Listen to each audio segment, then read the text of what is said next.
ओम शांति। कितना योग हो गया? 6:30, 5.5। दीदी गुड, 8 घंटे। ओके, तो टोटल मिला के तो ठीक ही रहा। आपका थोड़ा सा कम सेवा थी कोई?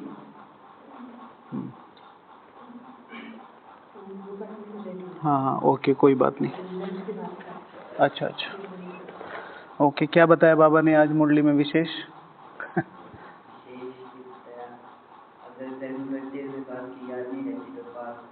हाँ, अगर कर्म करते हुए बाप की याद नहीं रहती तो पाप होता है। और जी, अपना खाता देखना है कितना नुकसान हुआ। हाँ, और निश्चय बुद्धि क्या बोला?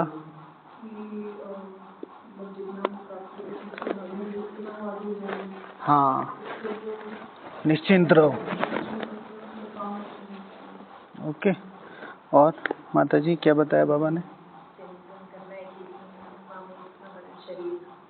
हाँ, सुबह सुबह क्या चिंतन करना है? मैं आत्मा कितनी छोटी और इतना बड़ा शरीर। आज सुबह शांति स्तंभ पे गए थे तो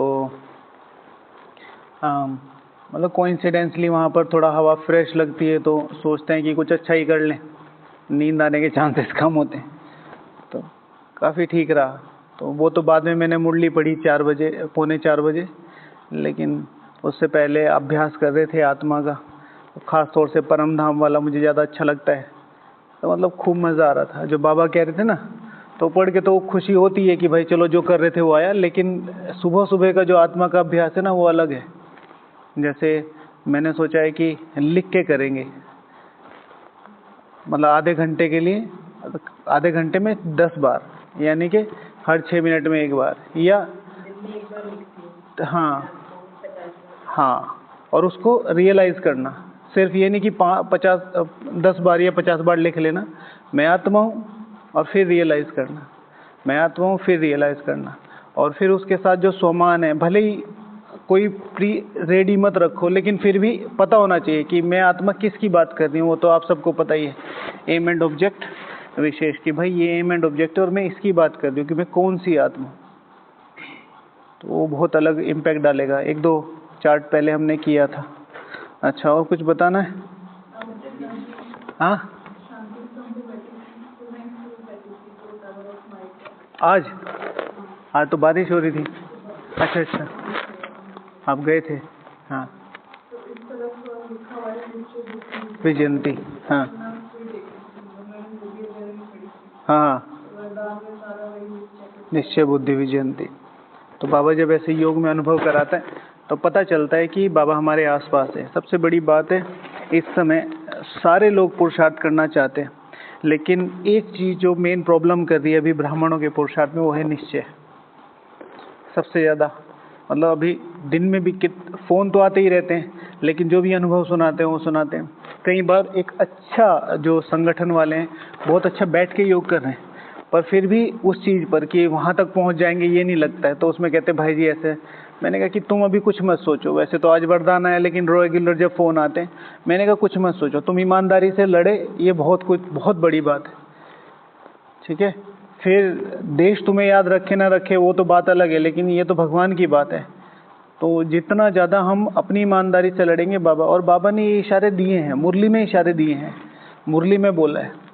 जैसे एक बात कही थी कि जिन्होंने साकार पालना ली है और जिन्होंने साकार पालना नहीं ली है, तो जिन्होंने साकार पालना नहीं ली है उनको साकार पालना वालों से 25 नंबर ज़्यादा मिलेंगे, उसकी मार्जिन रहेगी।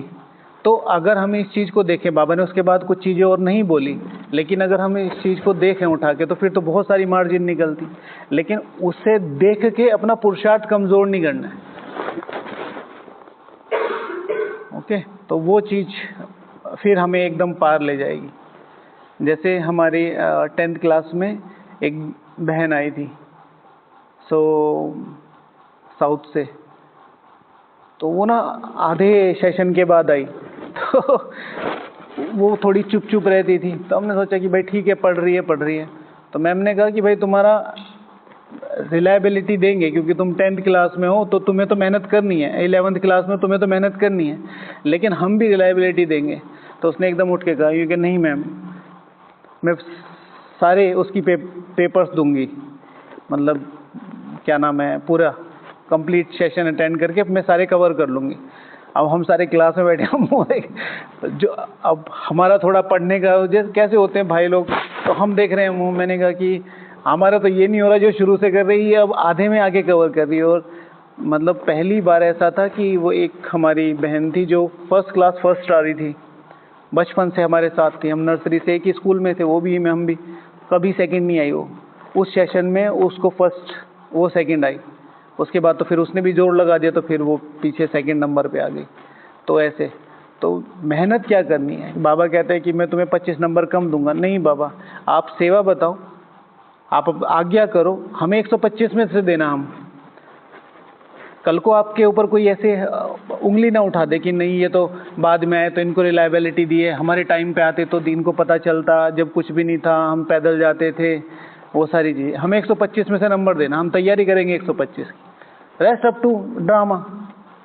तो अगर ये करेज रखेंगे ना तो बड़े आराम से पहुंच जाएंगे। इस समय अपने पे निश्चय बहुत रखो, सुबह और शाम को योग जो विशेष स्पेशली करना ना, निश्चय पे करना है, ठीक है। मैं हूँ, जैसे मैं हमेशा बोलता हूँ कि अमृत वेला शुरू होने से पहले, नुमा शामा, कोई भी योग शुरू होने से पहले मैं कौन सी आत्मा हूँ, वो सर्वोच्च सर्वगुण संपन्न 16 कला संपूर्ण संपूर्ण निर्विकारी मर्यादा पुरुषोत्तम वाली आत्मा। और उसको आराम से टाइम देना।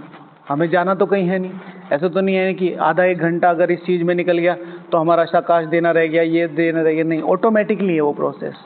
मैं सर्वोच्च अवस्था में बैठूंगा तो वाइब्रेशन ऑटोमेटिकली ही जनरेट हो रही है। ऐसा नहीं है कि जैसे कई बार मैंने बता रखा है कि भाई 4 सेक्शन में डिवाइड कर लो, एक में बाबा से बातें करो, एक में लक्ष्य रिवाइज करो, एक में साकाश दो, एक में शक्तियाँ दो। तो ऐसा नहीं है कि 3 सेक्शन मिस होंगे।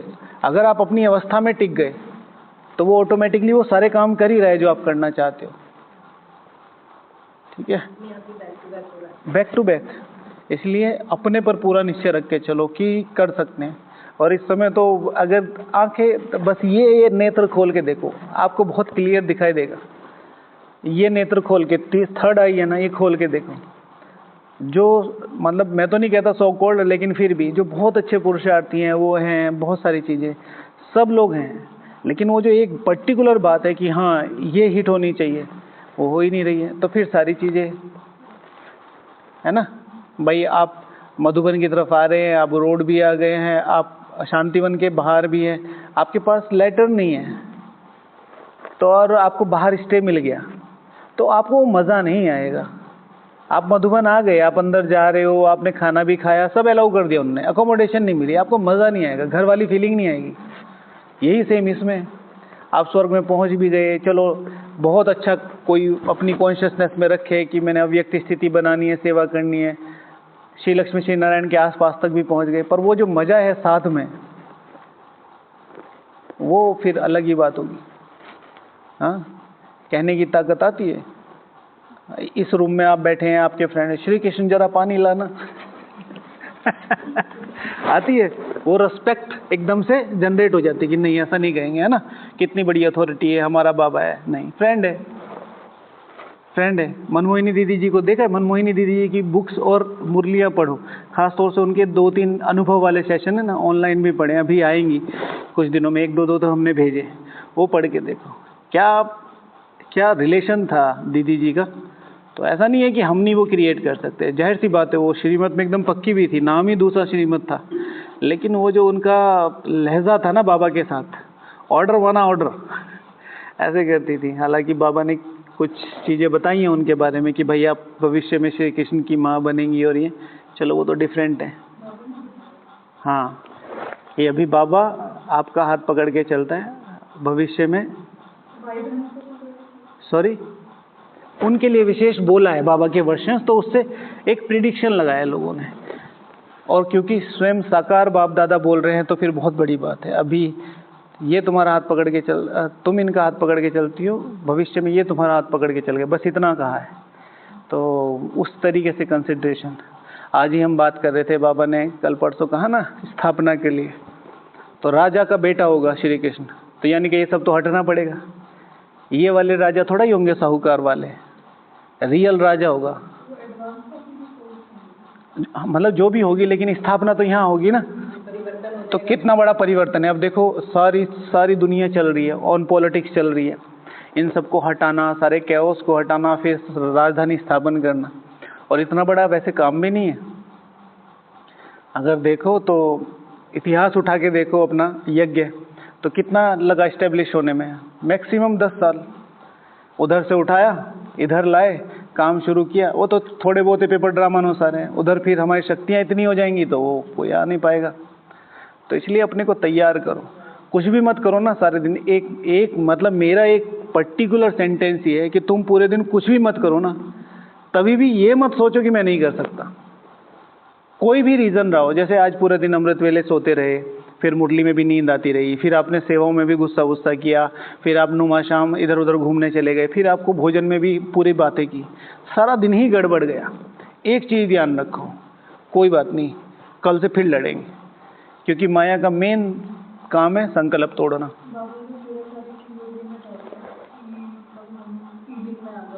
हाँ,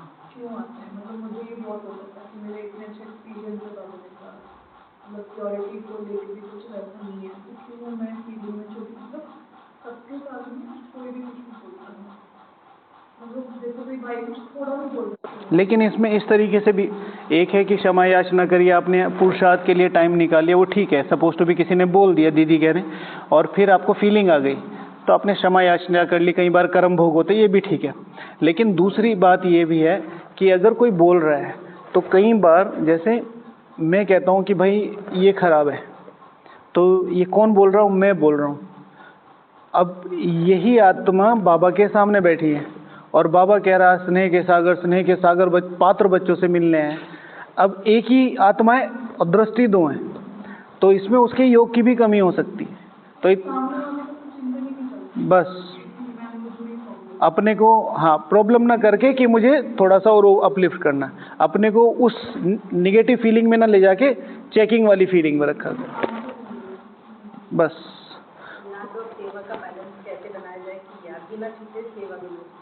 बैलेंस कैसे बनाया जाए, अभी कुछ दिनों पहले इन चीज़ों पे डिस्कशन किया है कि भाई याद और सेवा का बैलेंस बनाने के लिए पहली बात तो अपने लिखने के घंटे, आप जो आपके बैठने के घंटे उनको फिक्स करो, फिर उनके लिए मेहनत करो। फिर याद और सेवा का बैलेंस सिर्फ इतना ही है, ऐसा नहीं है कि 4 घंटे याद तो 4 घंटे सेवा, ऐसा नहीं है। सिर्फ इतना ही, जितना भी सेवा है वो भावना से और याद से करना, और जितना भी योग है वो भी याद और भावना से करना। तो दोनों में एक चीज़ कॉमन होगी, याद और भावना, याद और भावना, तो ये बैलेंस हो गया। ठीक है, इसका मतलब ये नहीं है कि घंटों में बैलेंस नहीं, वो तो जितना हो अच्छा ही है, बाबा भी कहते हैं। लेकिन मेन है कि उसमें मेरी स्थिति, दोनों में मेरी स्थिति कैसी रही वो। ओके, चलो आज विशेष बाबा ने क्या कहा, जितना चाहिए उतना ले लो। कितने समय के लिए? आधा कल्प के लिए। और उसके बाद बाबा ने कहा प्रारब्ध। ठीक है, तो प्रारब्ध मिलती है पुरुषार्थ से, और उसके बाद किससे मिलेगी? दुआओं से। भक्ति मार्ग में जो हमारे मंदिरों से, मतलब ये मेरा चिंतन है, ऐसा कभी बाबा ने बोला नहीं। भक्ति मार्ग में जो हमने आत्माओं को हेल्प की अपलिफ्ट करने में, उनको एक डायरेक्शन देने में, उनकी नोदा भक्ति में इष्ट मानते थे ना हम लोगों को, तो उससे जो उन्हें प्राप्ति हुई, उनकी दुआएं हमें आगे बढ़ाएंगी। कमाई तो 84 जन्मों के लिए ही होती है। बाबा कहते हैं अहिंसा परमो धर्म, तो यानी कि ये जो सारी चीज़ें हैं हमारे में सर्वगुण, तो ये परम धर्म तक चलती है, जिसको एक चीज़ में कन्वर्ट किया जाता है। जैसे बाबा कहते हैं किसी भी प्रकार का विकार हिंसा है, तो अहिंसा परमो धर्म, अर्थात ये जो विकार हैं परम धर्म तक तुम्हारे साथ, तुम्हारे आसपास नहीं होंगे, फिर धीरे धीरे धीरे नीचे आते हैं। तो वो तो होगी कमाई, लेकिन वो दुआओं वाली कमाई भी होगी। एक बार ऐसे सुनाया था। ओके, तो आज बाबा ने विशेष बोला कि यह ईश्वरीय गोद एक ही बार मिलती है। मुख से कहते हैं बाबा हम आपका हो चुका हूँ, है ना। ये बाहर वालों के लिए भी बोला था, जो माताएं अभी तक मिल नहीं पाई हैं बाबा से और उनको इतना निश्चय है है ना। तो बाबा ने कहा था कि बाबा हम आपका हो चुका हूँ, तो टॉपिक था अगर मैं आत्मा ईश्वरीय गोद में हूँ तो इस ईश्वरीय गोद के प्रति मेरे क्या क्या कर्तव्य हैं, लिखा है। आशीष भैया लिखा है, बताओ क्या कर्तव्य हैं, क्या समझते हैं दीदी, क्या कर्तव्य हैं? कैसे कहें कि जैसे आप कॉलेज में पढ़ रहे हो, तो कॉलेज में एडमिशन हुआ, ठीक है, तो वहाँ पर भी कोई कमाई नहीं थी, पापा मम्मी से ले रहे थे।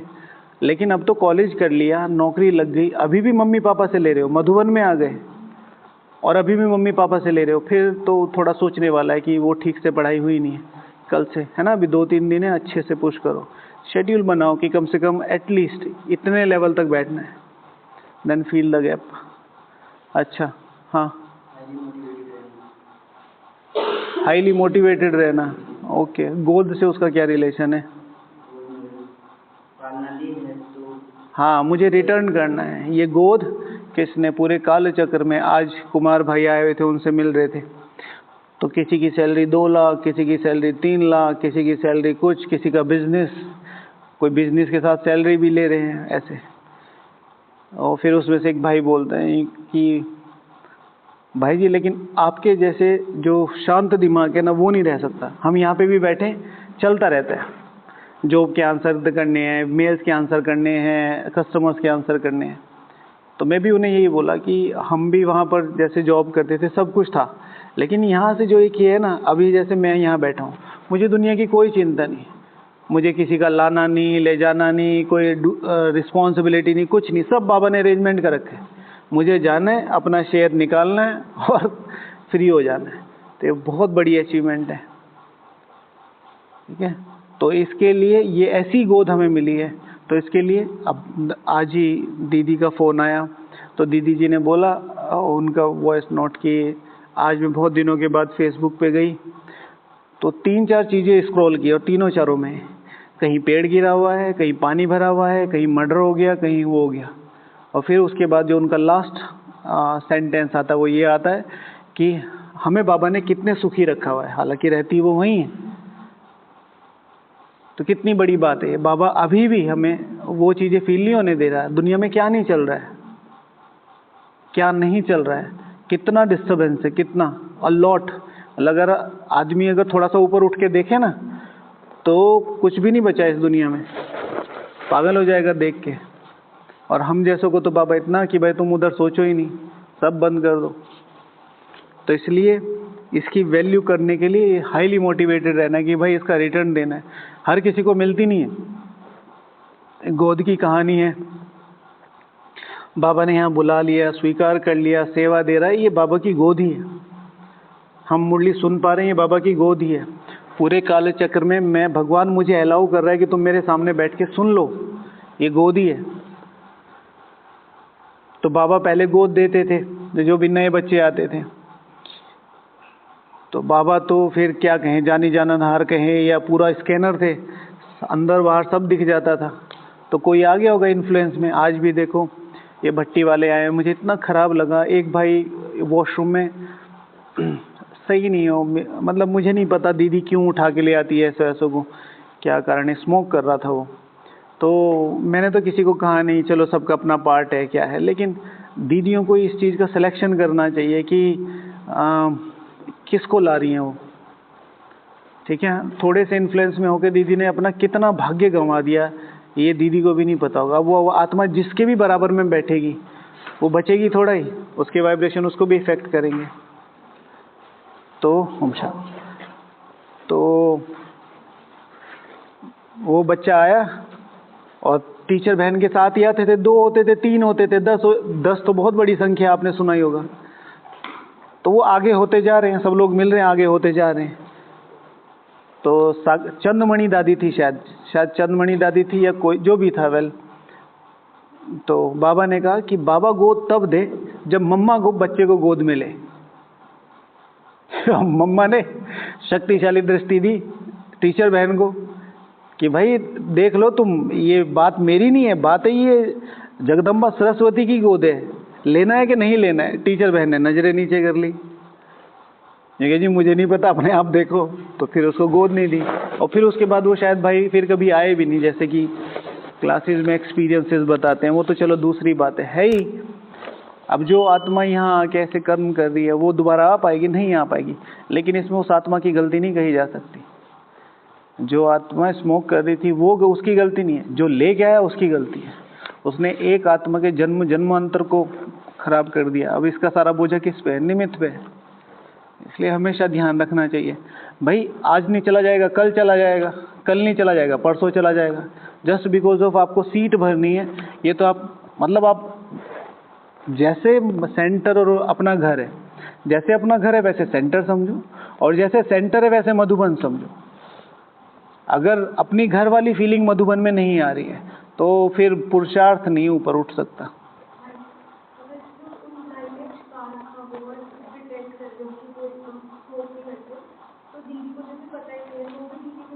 पूरा बोझ चढ़ेगा।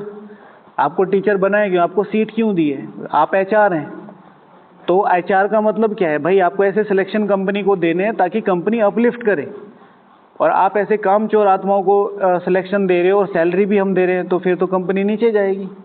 अगर वो झूठ बोल के आया है तो भी तो दीदी को धारणाएं से चेक हो जाता है। कोई भी आत्मा को नॉर्मली चेक करना हो ना, मधुबन में जाने के लिए लायक है कि नहीं ले, उसको बोलो 6 महीने लगातार मुरली क्लास करो। 9 महीने का कॉन्सेप्ट है, 9 महीने का कॉन्सेप्ट है, 6 महीने का टारगेट ले लो, और 3 महीने का अमृत वेला रेगुलर। हो ही नहीं सकता, आधे से ज़्यादा गायब हो जाएंगे, आधे से ज़्यादा। मैं कहता हूँ कि जो अपने को तीव्र पुरुषार्थी कहता है ना, 1 साल में लगातार 1 महीने बाबा की जो 6 धारणाएं हैं वो करके दिखा दो। कोई कहता है ना मैं अति तीव्र पुरुषार्थी हूँ, अति 1 साल में कोई भी 1 महीना रेगुलर। तो 6 धारणाएं कौन-कौन? अमृत वेला, मुरली रिवीजन, नॉट मुरली, मुरली रिवीजन, भोजन साइलेंस में, नुमा शाम आधा घंटा, और रात को चाट दे के सोना, और ट्रैफिक कंट्रोल आधे, वो भी पूरे नहीं, आधे ट्रैफिक कंट्रोल कहीं से भी, जो भी आपको पसंद हो अपने आप ही कर लो। बाबा ने तो इतनी छुट्टी दी हुई है कि अगर ट्रैफिक कंट्रोल मिस होते हैं अपने आप कर लो, करके दिखाओ। मैं धारणाओं की बात इसलिए करता हूँ क्योंकि मैं कर रहा हूँ यहाँ पे मधुबन में रहते हुए। कमर को बिल्कुल पूरा माया ऐसे घुमा देती है ना कि बस आप टूटते ही नहीं हो, तो पूरा झुका देगी। लेकिन सबसे ज़्यादा वार करती है माया नियमों पे। आपको लगता रहेगा आप मधुबन भी आ रहे हो, आपको लगता रहेगा आप क्या मुरली भी आ रहे हो, आपको लगता रहेगा आप अमृत वेला भी कर रहे हो, लेकिन वो 6 महीने में या 1 महीने में वो जो 1 अमृत वेले का गैप है, 10 महीने में वो जो 1 मुरली का गैप है, तीनों टाइम भोजन में वो जो 5 मिनट का गैप है बात करने का, वो सारी चीज़ें ले जाता है। ओके, तो जो दीदी ने बताया चेकिंग, फिर दीदी को स्पेशली एक क्लास लेने से पहले अभी भी पूरी जानकारी दे देती हूँ। अगर कोई अपने घर व्यवहार में रहते हुए इन श्रीमत को फॉलो नहीं करता है, आज ही कैंसिल करा दो भाई। ज़्यादा ज़्यादा क्या होगा, 2 नाराज हो जाएंगे। बाप की इज्जत बढ़ी या उनकी इज्जत बढ़ी?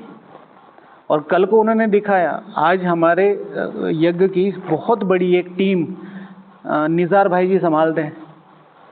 कौन कौन जानता है निज़ार भाई जी को?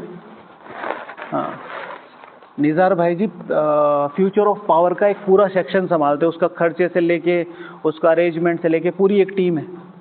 और वो आत्मा पहली जब आई तो वेदांती दीदी जी सुनाती हैं, हाँ बताओ, बहुत बड़े बिजनेसमैन हैं, बहुत बड़े। तो उन्होंने कहा हाँ क्या बताना चाहते हैं आप? तो फुल एटीट्यूड में जैसे होते हैं पैसे वाले लोग। तो उन्होंने बताया थोड़ा थोड़ा, ठीक है कल। तो उन्होंने कहा कि हम कल से शुरू करेंगे 1-2 बातें करके। दीदी जी ने बाबा को याद करके इतना अच्छा कोर्स कराया, तो वो फिर एटीट्यूड में, मेरे को और जानना है, मेरे को और जानना है। तो दीदी अगले दिन फुल एटीट्यूड में, कल आना। नियम माना नियम। तो उसको ये बात अच्छी लगी कि ये मेरी किसी भी पर्सनैलिटी से प्रभावित नहीं हो रहा। और आज वो मतलब अंत तक वो कहते, दादी मैं आपका बेटा हूँ बस। आज भी उन शब्दों को लेके पूरा प्रोग्राम रन करते हैं। तो किस आधार पर? जब अपने नियमों को उन्होंने पक्का बनाया। 1 निकाल दिया, 100 के बराबर है। किसी भी चीज़ में ले लो। अगर वो पर्सनैलिटी 10 VIP इसको ये बोले भाई मैं ये करना चाहता हूँ, 10 VIP आएंगे कि नहीं आएंगे?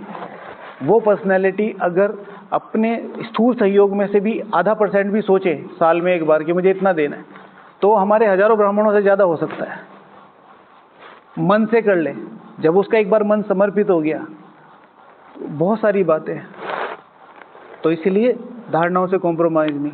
हमें तो कितने लोग कहते हैं मैं बताता रहता हूँ कि भैया आप स्ट्रिक्ट है भैया। मैंने कहा कि बस इस एक पर्टिकुलर चीज़ पे तो I have to be, I love to be. ठीक है, आना है आओ, नहीं आना है, लेकिन नो माना नो, क्योंकि वो जरूरी है। चलो 1 मिनट बाबा गया। ओके, और अपने आप को भी, जैसे अभी आप भट्टी में आए, अगली बार तक का एक एम एंड ऑब्जेक्ट बनाइए कि बाबा इतना करूँगी तो ही आऊँगी। बाबा को चाहिए सपूत बच्चे। पापा आऊँगा तो कमा के आऊँगा, खाली हाथ उठा के यहाँ आऊँ फिर आपका भी खर्चा कराऊँ। ठीक है, आपके बड़े भैया हैं, बड़ी दीदी है, बड़े बेटे हैं, बाहर विदेश में हैं, देश में हैं, जॉब कर रहे हैं। अगर वो खाली हाथ आते हैं तो आपको कैसा लगता है? आप अंदर से नहीं, बाहर से नहीं बोलेंगे कोई बात नहीं बेटा हम हैं, हम खड़े हैं, लेकिन लगता तो है कि इसके साथ क्या प्रॉब्लम है। और आप आ रहे हैं भैया, आप बैग भर के, मतलब बैग भर के नहीं, लेकिन आपके लिए गिफ्ट्स ला रहा है, सबके लिए गिफ्ट्स ला रहा है, फिर कह रहा है मम्मी पापा चलो आज बाहर चलते हैं, कुछ अच्छा खाएंगे। एक अलग फीलिंग होती है, वो हजारों करोड़ों रुपए भी नहीं दे सकते, वो जो फीलिंग होती है ना कमाई की, तो वो तो अपने लिए भी ये तैयार करो कि बाबा जब तक, जैसे हमारे यहाँ एक भाई था, तो जब बाबा मिलन होता था तो वो हमेशा ये करता था कि 15 दिन का एक होमवर्क लेता था। अगर वो होमवर्क नहीं होता था वो बाबा मिलन करने नहीं जाता था। तो एक बार उसने होमवर्क पूरा नहीं हुआ उसका, तो वो गया नहीं। तो उस दिन बाबा ने जो मुरली चलाई, उसने अपनी सेवा ले ली यहाँ पे। तो उस मुरली की हेडलाइन, जैसे उसने अपना अनुभव बताया, उस मुरली की हेडलाइन थी, आज प्रेम का सागर बाप, आप आज सर्व आकर्षणों से मूर्त बाप। अपने बच्चों के आकर्षण में, मतलब मुझे आना नहीं था, बट बच्चों के स्नेह के आकर्षण में अवतरित हुआ। 2017, 13-14 की वाणी है ये। मतलब जो सर्व आकर्षणों से परे है, आज बच्चों के जो प्यार तपस्या है उसके आकर्षण में है। ऐसी हेडलाइन है उस मुरली की, आएगी अभी थोड़े दिनों में तो सारी आएंगी। ठीक है, तो इतनी ताकत होनी चाहिए कि भगवान को अपनी तरफ मोड़ दो, तो फिर वो वाली बात हो, जैसे संगम युग वाली बात या ब्रह्मा कुमार वाली बात। नहीं तो फिर तो चल ही रहे हैं, कितने लोग हैं, है ना। तो वो चीज़ें। अच्छा, और किसी को बोलना है? किसने लिखा? आपने लिखा? हाँ जी, बताइए। ईश्वरीय गोद में हूँ तो मेरे कौन कौन से कर्तव्य होंगे?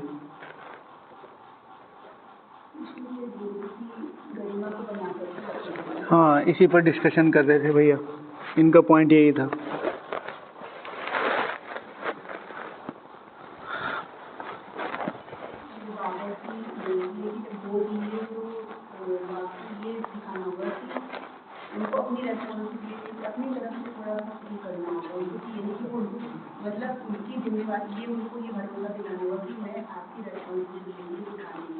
हाँ, आज का वरदान, ठीक है ना, निश्चिंत रहना है, गोद में रहना है, निश्चय रखना है, और निश्चय रखने के बाद निश्चिंत रहना है। ये नहीं कि निश्चय भी नहीं है और निश्चिंत भी, इसे कहते हैं अलबेला।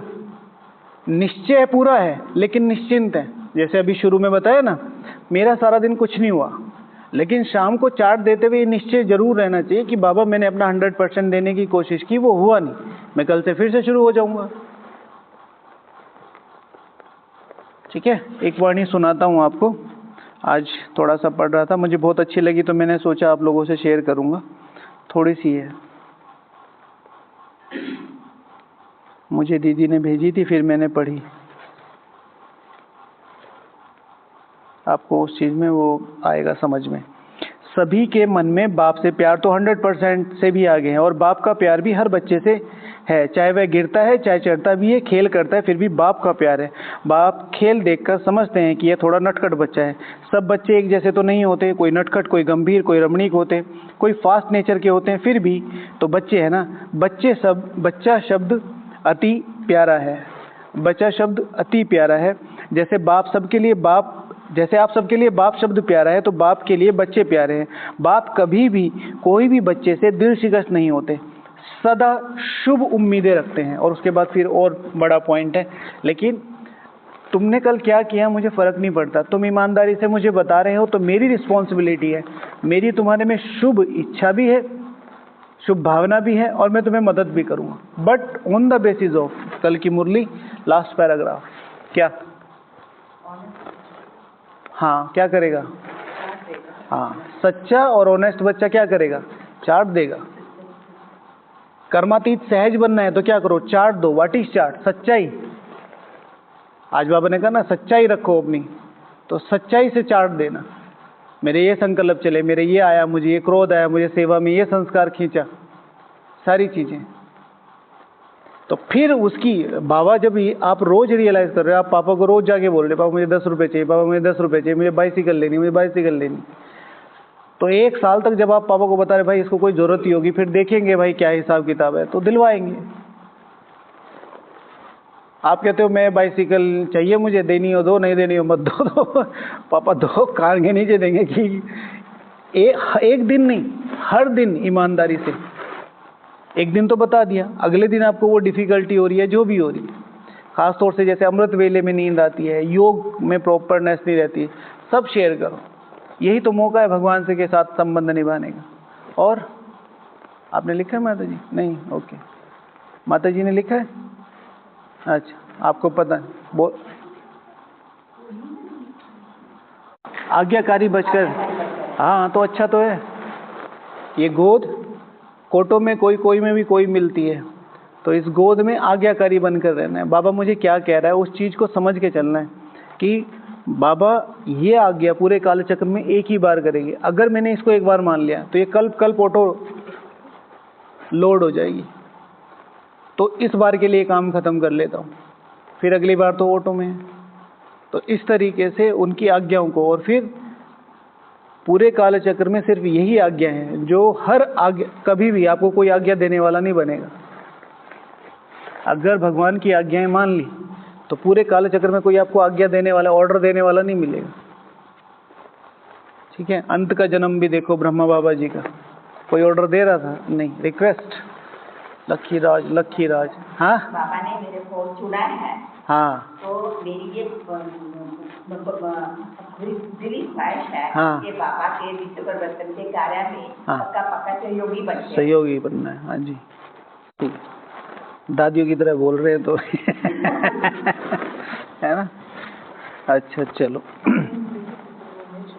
हाँ मैच हो गए, ओके। भाई जी ने लिखा है कुछ? एक तो हमको आज्ञाकारी होते रहना है, दूसरा कर्तव्य ही आरंभ है और कर्तव्य ही प्रारंभ है।